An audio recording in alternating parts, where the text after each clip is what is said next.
深圳同事開2個小時車都要來吃的豬雜粥，到底有沒有那麼好吃啊？今日咧，我深圳同事咧話俾我聽，有一間豬雜粥好好食嘅。我心諗豬雜粥係咪真係好食㗎？咁但係咧又聽到佢講話，哇，特登揸2個鐘頭車都要嚟呢度食咧，咁啊真係要去試下啦，幫大家去發掘下啲捐窿捐罅有啲咩好食㗎嘛。所以咧，我哋就嚟嗰蓮塘呢度都試下啦。咁蓮塘我嚟又唔使2個鐘嘅。喂，你住咁遠啫咩？唉，即管去試下啦。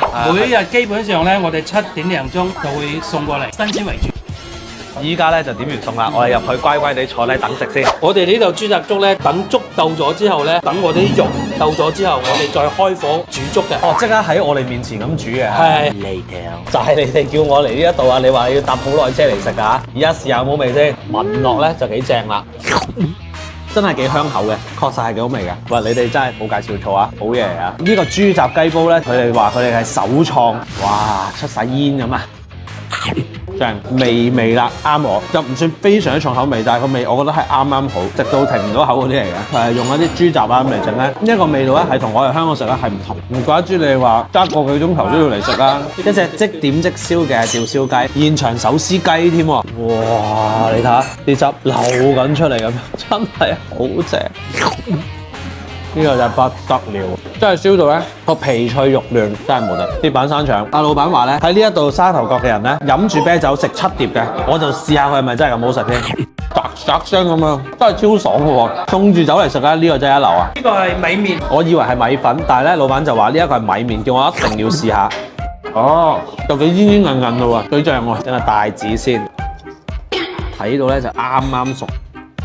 超爽啊！隻帶子，啲人成日問我點解做美食博主實在發生心驚嘅讚辦到啊！今日咧就真係唔小心彈咗啲啲啦，不過唔理得咁多，隻馬蠔先大隻我個隻手嘅生蠔，佢有陣炭燒味㗎，喺香港係食唔到嘅，因為香港係冇炭好燒㗎嘛，真係正。呢個咧就係我哋成日話你條粉腸啦，嗰個係粉腸嚟嘅，內臟我就比較少食嘅，我俾啲同事試下，挺香的。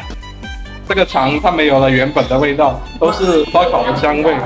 頭先咧，店家咧就見到我喺度拍片，佢就話佢平常都有睇我視頻㗎。佢就話咧，如果你哋都係睇我視頻，你講緊嚟香港俾你過嚟呢度食嘅話咧，就會送一碟小菜俾你食啊！老闆佢哋真係好人啊！今日咁多嘢食啊，豬雜粥68，燒雞78，成張台加埋，我哋咧今日3個人嚟，人均100幾蚊，可以食到咁多嘢，你話抵唔抵先？啱啱我同事帶我嚟食呢個豬雜粥咧，果然就名不虛傳啊！唔怪之你話要揸2個鐘頭車都嚟呢度食啦，即係你成日都見到我評論區一啲人話，呢個你預製菜嚟㗎。嗱，你呢度食咧就唔係預製菜啦，全部嘢擺喺你面前。咁你人生有冇食過呢啲豬雜粥咧？歡迎話俾我聽，記得點讚關注我啊！